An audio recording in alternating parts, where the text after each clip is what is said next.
Matthew McGough and his daughter Shannon get lost in the Australian outback. Their camping trip descends into a living hell.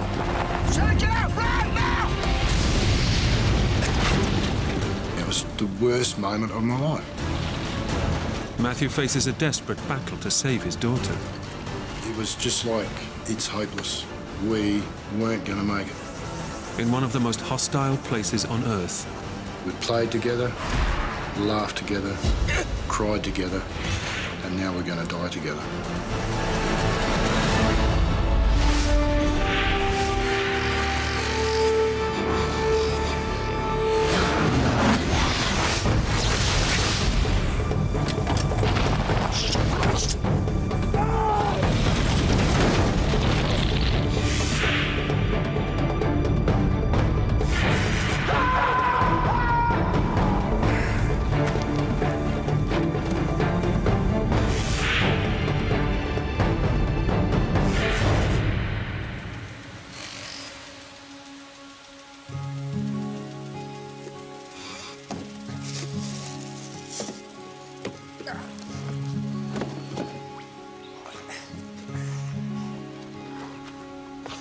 Hey, sweetheart, you ready?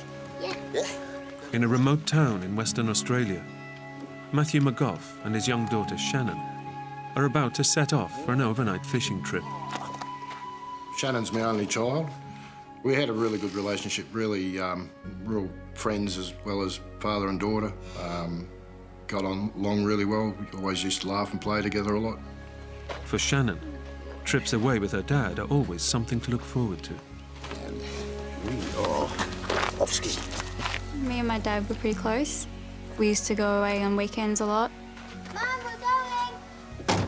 We'd go fishing, bushwalking, go camping and stuff, because that was the kind of thing he liked to do.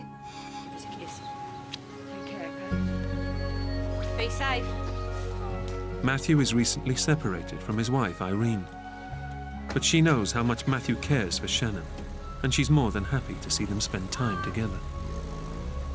Shannon loved camping, and so they used to quite regularly go on camping trips and nothing ever happened, so there was never any reason to worry. We're off, sweetheart.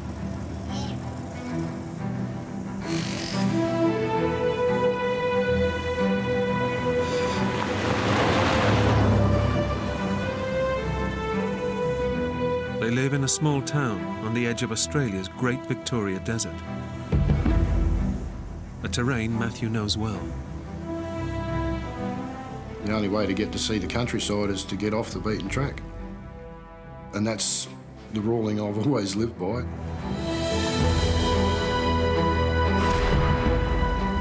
Look there! What? Oh, wow. The plan today is to drive just 40 miles into the Outback, camp for the night, and head back the next day.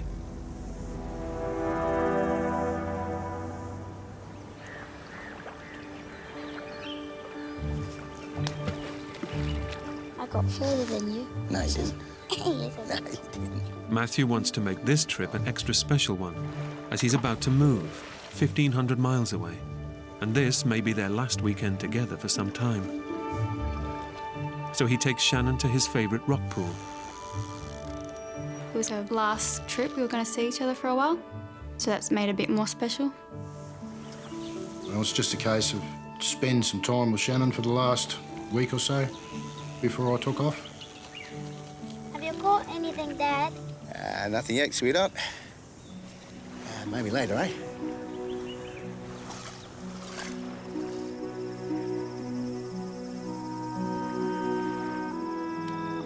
That night, father and daughter enjoy an idyllic evening together in the Outback. One of my favourite parts was probably laying under the stars and watching them, and Dad would point out things that he knew from his childhood. That's not Shannon stuff. Yeah, and just check out the stars and the moon and listen to all the nightlife coming out to play. Like a kind of a bonding thing, which was good.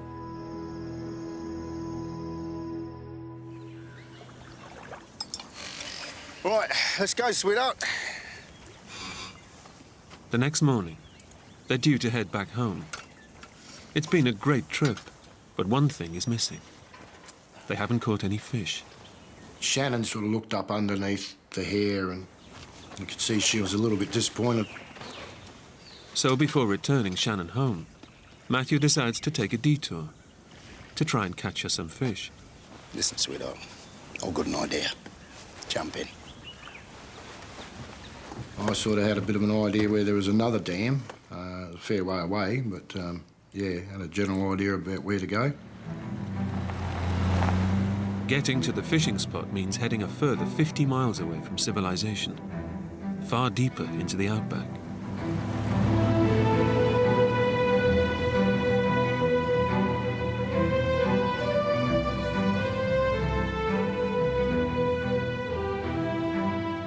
It's a vast expanse of desert, covering more than 100,000 square miles.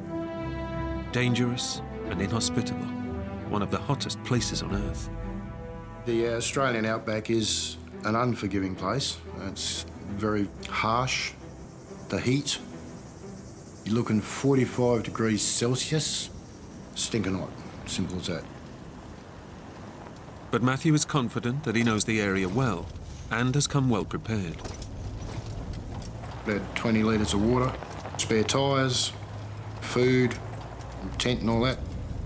I reckon I took pretty much all I needed to take.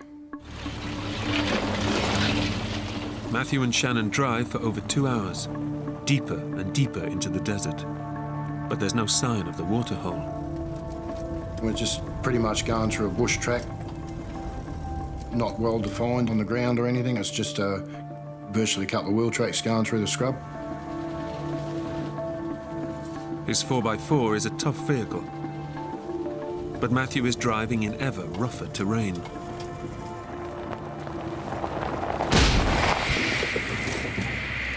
You're kidding me. You stay here, it's all right.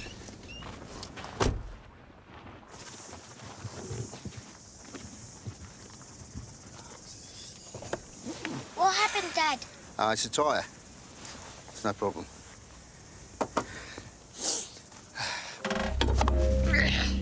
Matthew has come well prepared and has 3 spare tyres on board.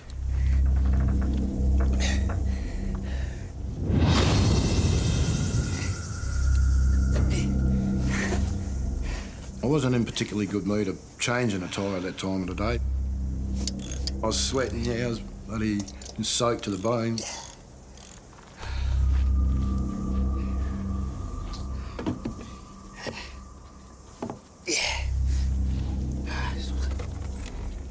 It's all right, it's all done. You all right? Yeah, that's good. Let's go. With the tyre fixed and 2 more spares in the bag, Matthew is still confident he can find the fishing spot. But the desert is strewn with boulders and sharp rocks.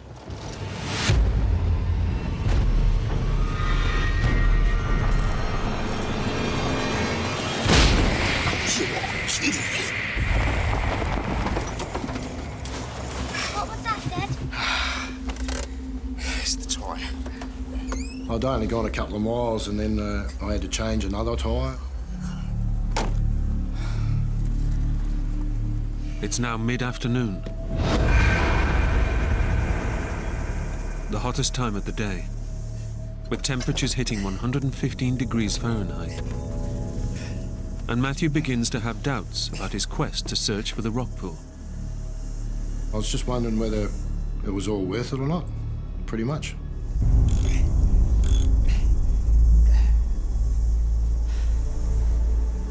But still eager to live up to the promise he made to Shannon, Matthew decides to press on.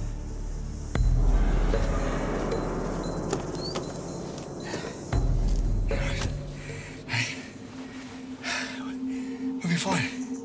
Let's get going. By my calculations, we're about halfway from where we'd come from to where we were going. And what's the point of turning around? Might as well continue on.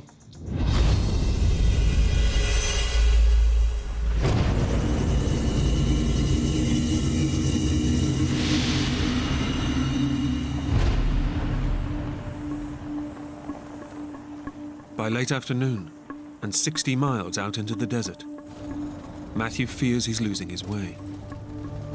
I'm sure it's around here someplace. I sort of run out of road. I lost me track.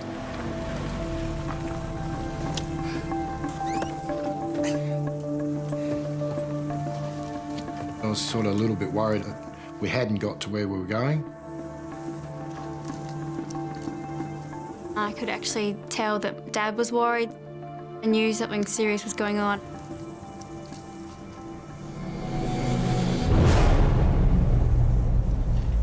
With just one spare tyre left, Matthew abandons his quest to go fishing and decides that it's time to get Shannon home.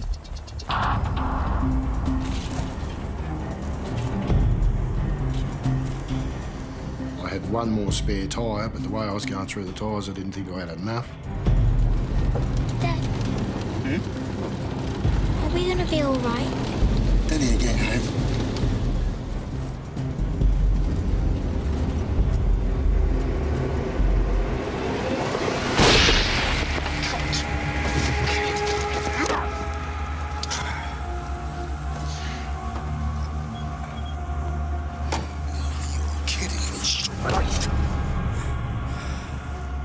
I was pretty peeved about the idea of getting a third puncture, again in a stinging heat.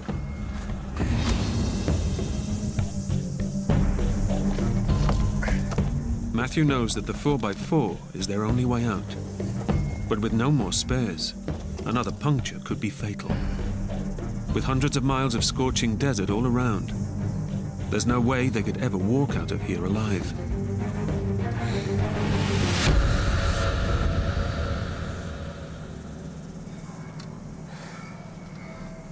You all right, sweetheart? Yep.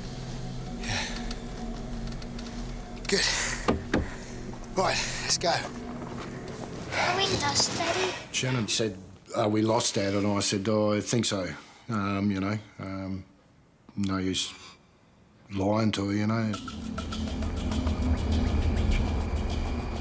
Matthew presses on, hoping to come across a track which will lead them to safety.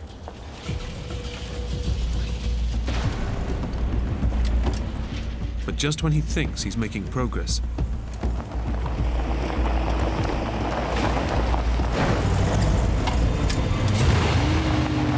the 4x4 suddenly stops in its tracks. Oh, you gotta be kidding me. What happened, Dad?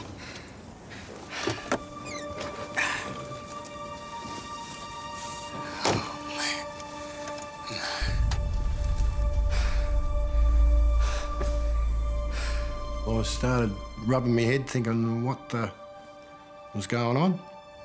Why me? Why such bad luck? Jump out, sweetheart. We are not going anywhere. We've run out of track, we've run out of spares, we're stuck. I was supposed to have Shannon back that night, and we weren't going back that night. There was no way in the world. As darkness falls, Matthew and Shannon have no choice but to camp out for the night. Oh, I mean, if it had been just me, it wouldn't have been no matter, but I had Shannon with me. She was my main concern. She's always my main concern when she's with me. And in the remote outback, he's unable to call his ex-wife. If I could have phoned home, I would have, but yeah, no reception. Absolutely no signal whatsoever.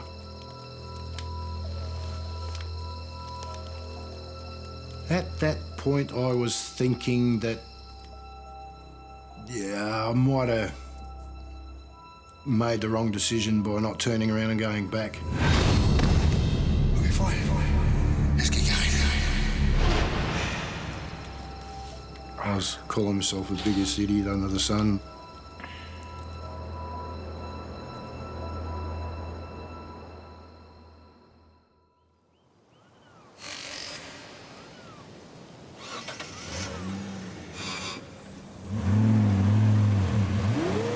Morning brings with it fresh hope.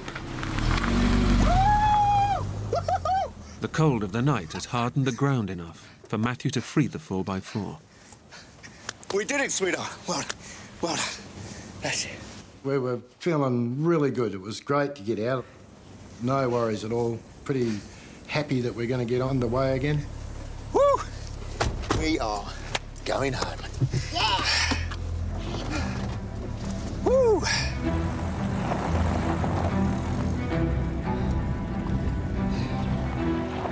But they've hardly got moving when disaster strikes again.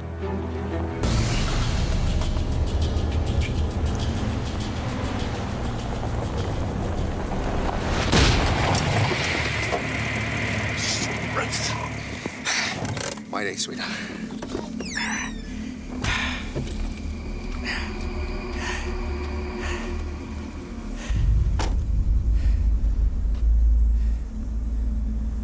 Another puncture.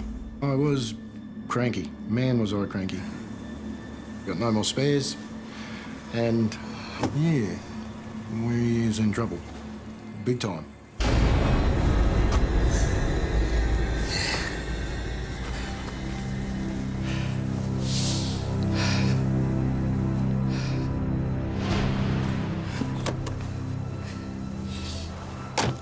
What happened, Dad?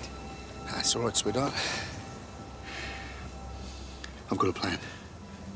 Matthew knows that driving with only one flat tire at the rear will put massive strain on the car's axle. So he does what he has to keep it moving. He lets down one of his inflated, good tires. He also tries to hide from Shannon the seriousness of their predicament. You all right, Dad? We're home soon, sweetheart. Home soon. So I ended up having 2 tight tyres on the front and 2 flat tyres on the back. Okay. We're off. Let's jump in.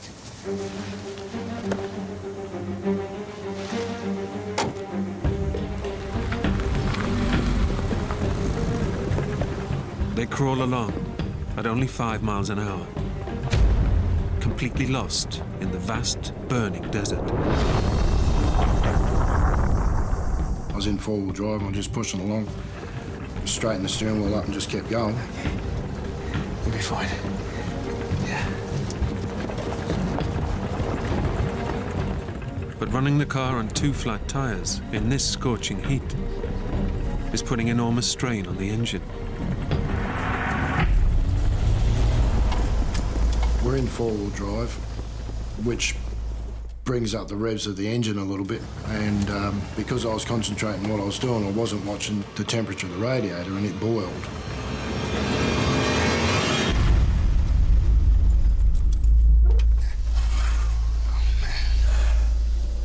Matthew now faces a huge dilemma. Their car is their only means of escape, but will go no further without water. We had to put some water in the radiator, otherwise I would have cooked the motor. But he has only 20 litres left, and in the raging heat of the Outback, water is the key to survival. It's a huge risk, but Matthew is determined to get Shannon out of the desert and home safely.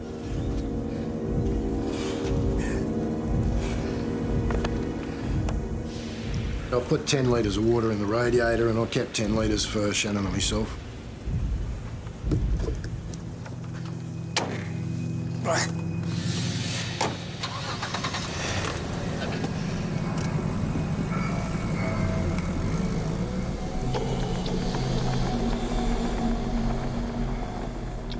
Matthew struggles on, but the strain on the engine is massive, and it soon needs even more of his dwindling water supply.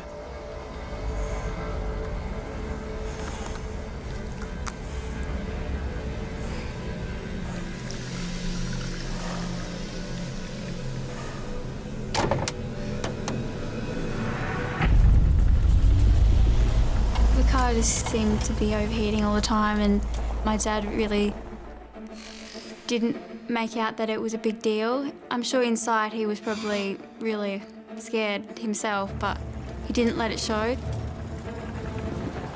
By midday, the desert temperature hits 115 degrees.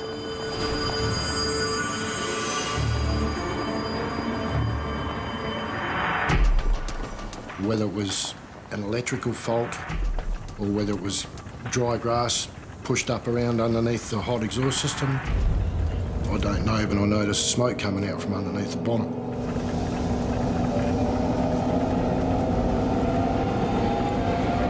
Shannon! Shannon, get out! Run now! Keep running back!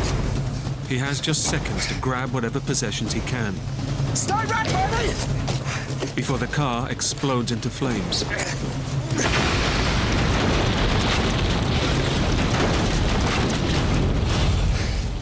It's okay. It's okay. It's okay. They can do nothing as they watch the car burn. Their only means of escape is destroyed. And we just sat there and watched it burn, and I was giving her a cuddle and trying to reassure her that we'd be right. Yeah, she was scared. She was very scared, yeah.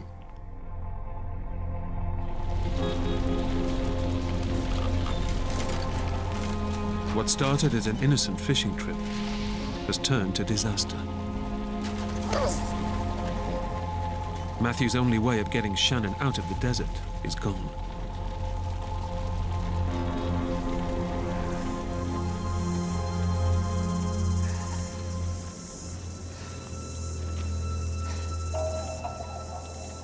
He just looked really worried, and I don't know, there was just a vibe about him. He wasn't his normal happy self, so I could tell something was wrong. What's wrong, Daddy?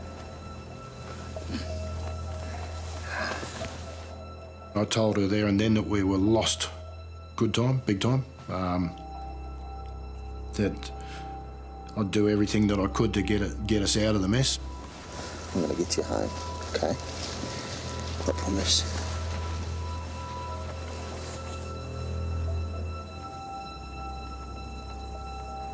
I couldn't whinge or complain about it. I had to be determined and had to be brave because there wasn't really much else I could do.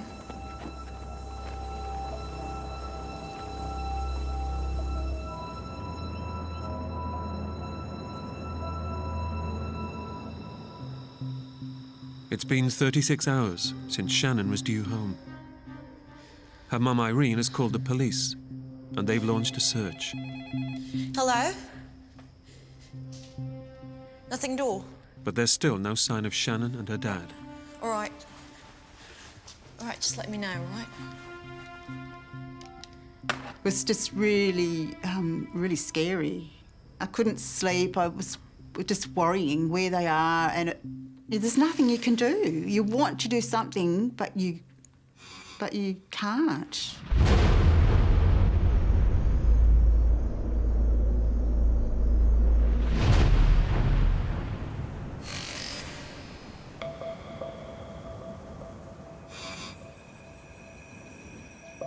The fire has taken almost all their possessions. They're left with just the outer cover of their tent, a few tins of food, and just 2 litres of water. I knew water was going to be a fairly big issue. We didn't have a lot of water. In the sweltering heat, Shannon is already suffering the effects of dehydration. I remember my skin felt really dry and tired and having headaches and feeling dizzy. In these extreme conditions, an average person needs at least 1 litre of water per hour. Oh, I sort of thought then that Shannon going to have to keep an eye on what she drank, you know, like I had to ration her. And again, I still wasn't drinking much. I'd probably have a sip here and there, and that was it. Sort of try and conserve the water for Shannon more than me. I probably needed it more than she did, but hey, it's not the way you think at the time. Matthew set out wanting to make his weekend with Shannon a special one. But he now knows they're both in big trouble. I was not real happy with myself. I was the driver, I was the dad. It was my fault that we were there. But can't dwell on it too much, got to do something about it, and that's all there was to it, and that's what I was going to do.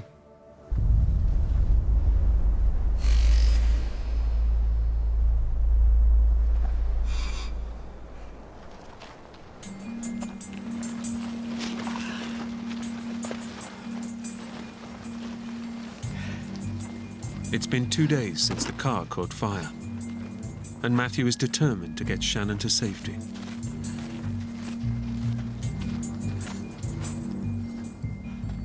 But stranded in the endless expanse of Outback, their situation is looking bleaker with every passing hour.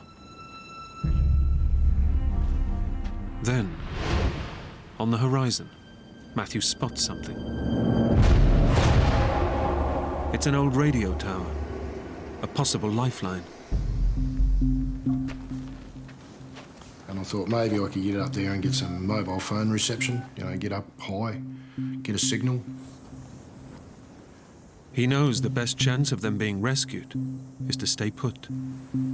The golden rule in the Outback is don't leave your vehicle. If somebody is in the area and can find you, they'll come to that vehicle. But he also knows that they're now so far from their original fishing spot that any search party could take days to find them. The golden rule goes out of the window when you don't think there's any possible chance of anybody finding you where you are. Sweetheart, we're gonna get going. With precious little water left, Matthew is not prepared to sit and wait and risk watching his daughter die. I had to sort of think about how to get us out of there, so Look at the water.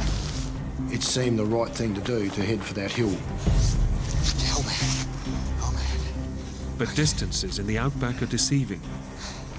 And already severely dehydrated in the 115-degree heat, it's a decision that could kill them.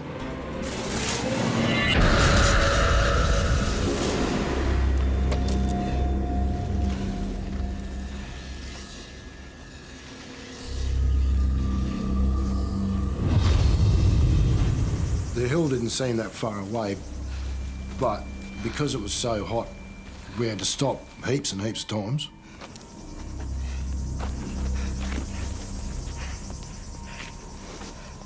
It's all right. It's all right. That's it. That's it. Come on. The closer we got to it, the distance just seemed to go further and further and further. It seemed that we were never going to get there.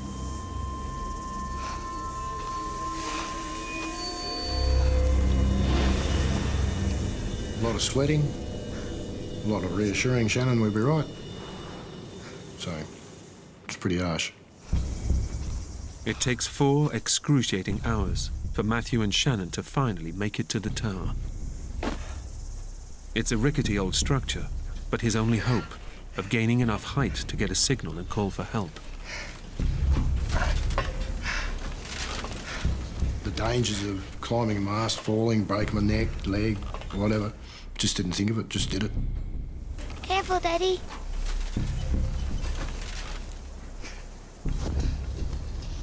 I had to get the highest point that I could to see if I could get signal from a mobile phone.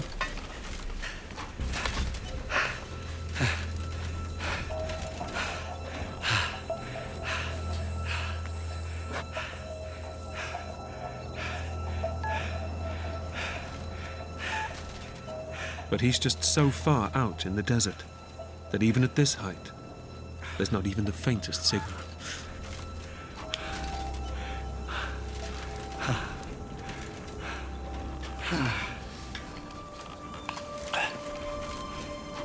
So I stuck it back in my pocket and climbed back down the mast. Disappointed.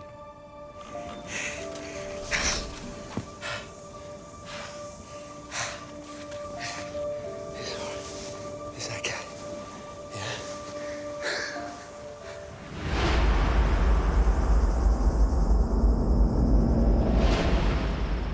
It's their 5th night out in the wilderness, and they now face yet another challenge. The temperature suddenly plummets to below 0, and without their tent, they're at the risk of hypothermia. That night, the temperature's dropping.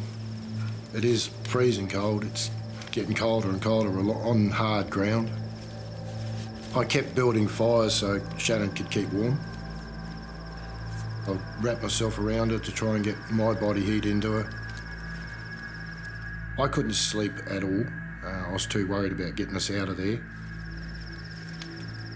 And even though Shannon was there with me, I just felt so alone.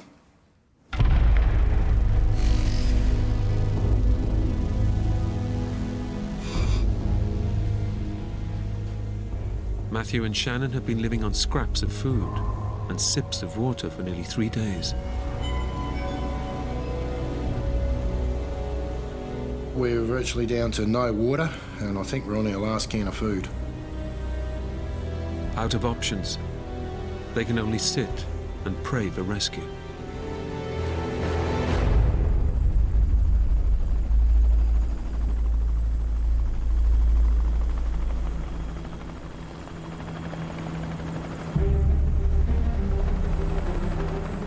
The helicopter sort of came towards the mast. Sweetheart! Sweetheart! There's a helicopter! Over here! Help! Hello! A search helicopter flies by almost directly overhead. Over here!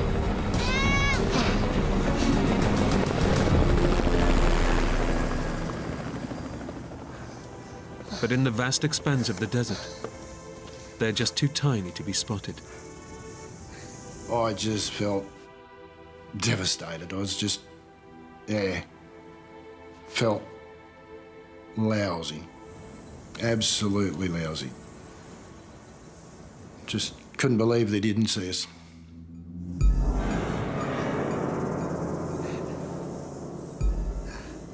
In the hope that the chopper may return, Matthew decides to send up a smoke signal. I was thinking that why not start a bushfire? Surely that would attract somebody's attention. In the arid outback, the desert scrub is like a tinderbox. Well, the fire caught a lot quicker than what I thought it would. Suddenly, the wind changes direction, and the acrid smoke billows over them.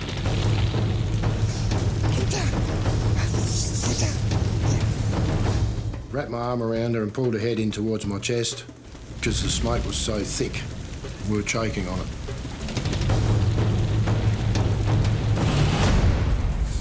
The fire dies, but the smoke fumes force them to drink the last of their precious water supply. It's also burnt all of their remaining possessions. They're now left completely exposed to the ravages of the Australian outback.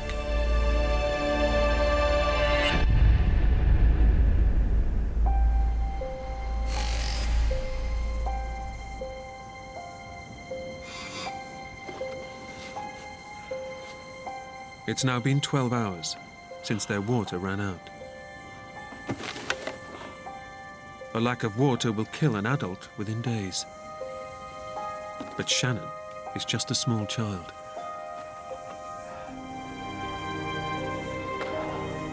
It just seemed like we weren't going to make it. Not one thing that I was trying to do to save us or to get us rescued or to attract attention was working. Careful, Daddy. Over here!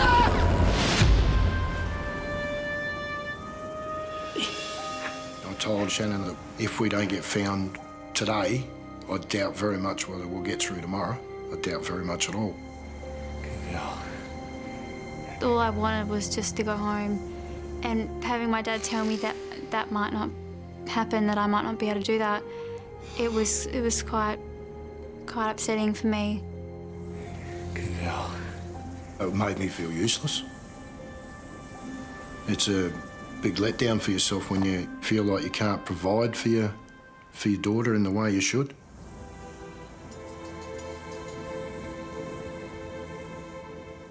Matthew decides that their only hope of being spotted is to strike out in the direction from which the helicopter came.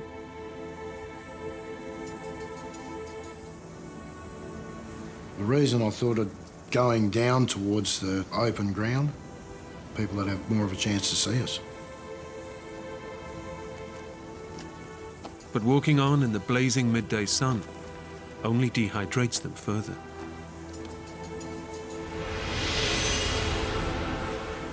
The heat, flies, mosquitoes at night, dust. No sleep for 3 days and nights. I was stuffed.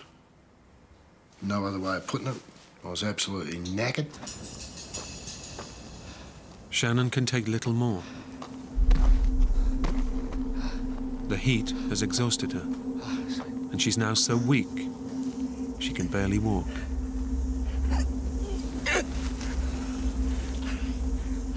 I wished that I had the energy to be able to pick her up and carry her, but I didn't have that.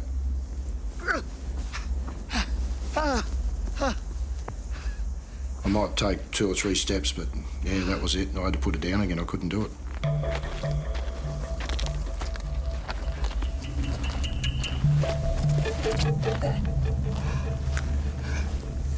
That's probably a very, very hard thing for a dad to, or for any person, I'd say, to be able to understand that you can't pick your own girl up, you can't pick your own child up and carry her. You just don't have the energy to do it, and that's a pretty hard thing to come by, to understand. Very hard.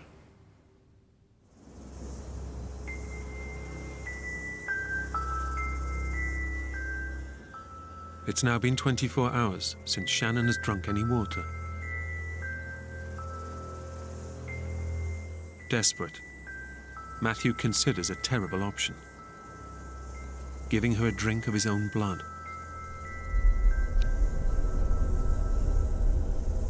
That idea came from watching documentaries on telly. I know there's some African tribe over there that can cut the vein on a cow and drink the blood from it.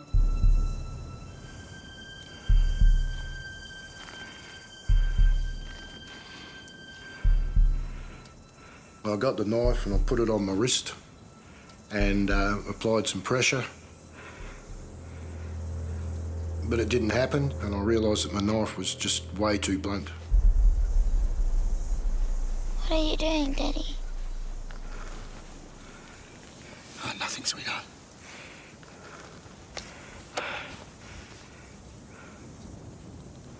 It's okay.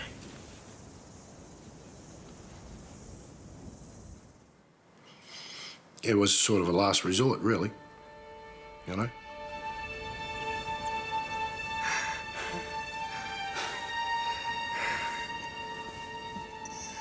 Matthew had wanted this weekend to be a very special one with his precious daughter. Now he knows that without water or rescue, she could be dead within hours. Yeah, we had a big cry together, even though there was no tears. There was a lot of sobbing, but there was no tears whatsoever. We were too dry to even cry a tear. And even to think about it now, like, I feel sad. I feel like I want to burst out in tears, actually. So yeah, you know, it's just one of those things. And I'd hate to ever put Shannon through that again.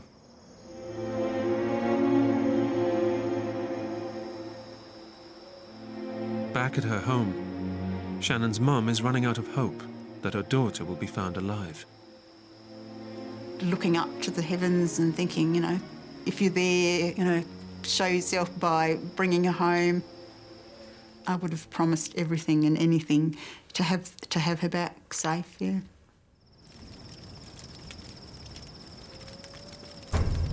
Their plight is hopeless, but Matthew won't give in till he's done everything he can to save Shannon.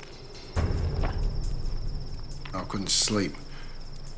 I had to get us rescued, and that was all I was taught.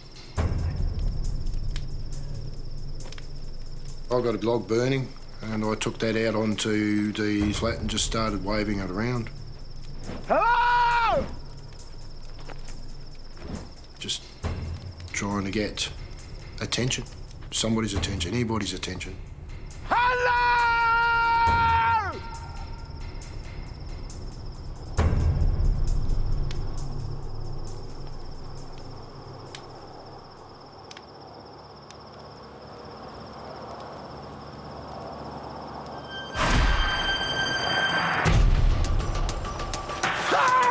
from out of nowhere, this bloody set of headlights are heading straight towards us.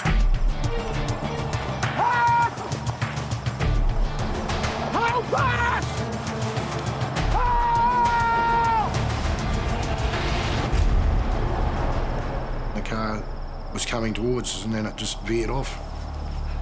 Over here!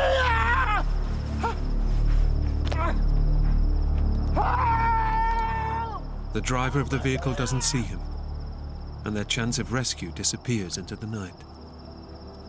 The feeling of elation just got shot down in flames. To see those taillights disappearing into the distance was just the worst moment of my life. With the chance of rescue gone, Matthew is convinced that he and Shannon will not survive the night. We'd played together, laughed together, cried together, and now we're going to die together.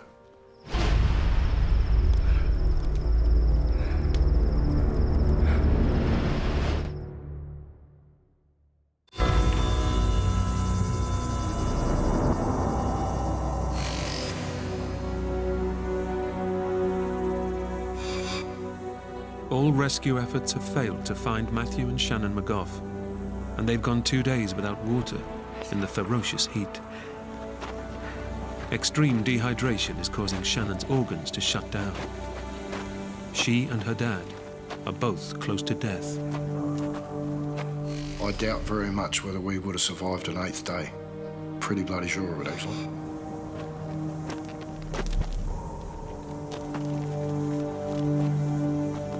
Then, just when all hope is lost,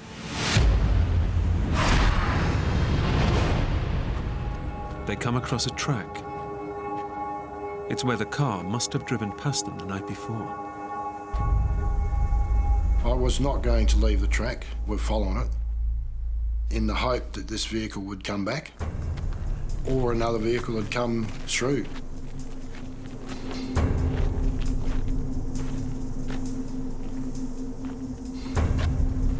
But Shannon can go no further.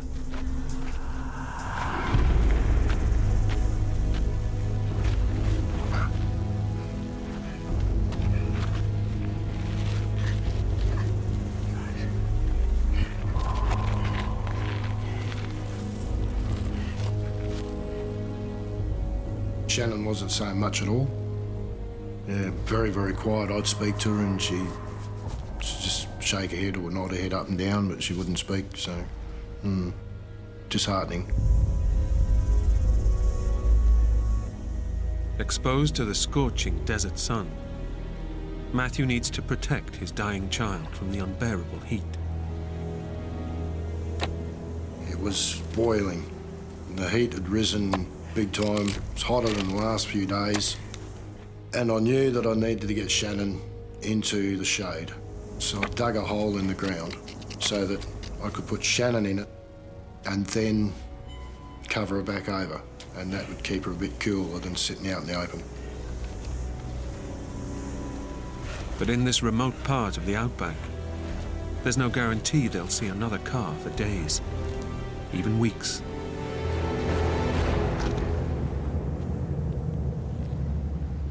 Matthew knows he may have just dug his daughter's grave.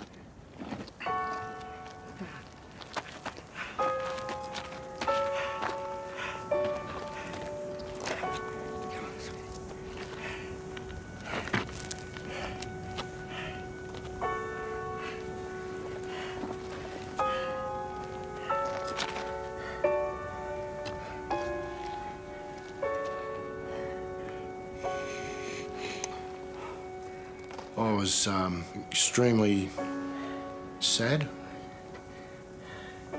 because I'd brought my daughter out into this wilderness and that I'd put her life in danger.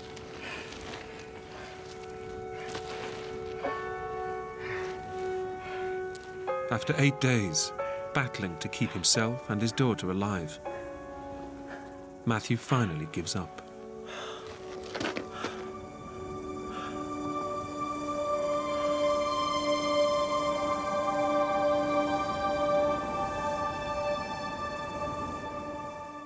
It was just like it's hopeless.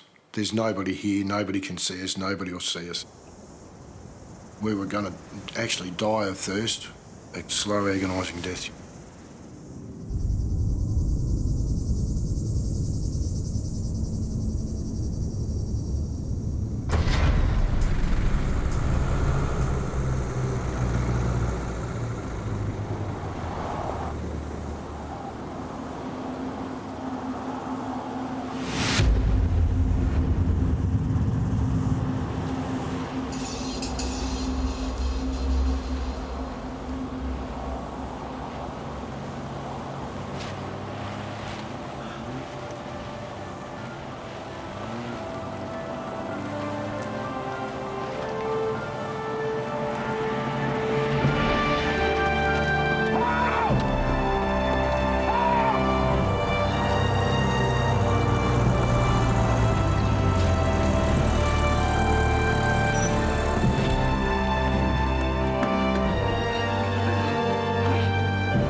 Dad rushing back over and waking me up and saying that we'd been found.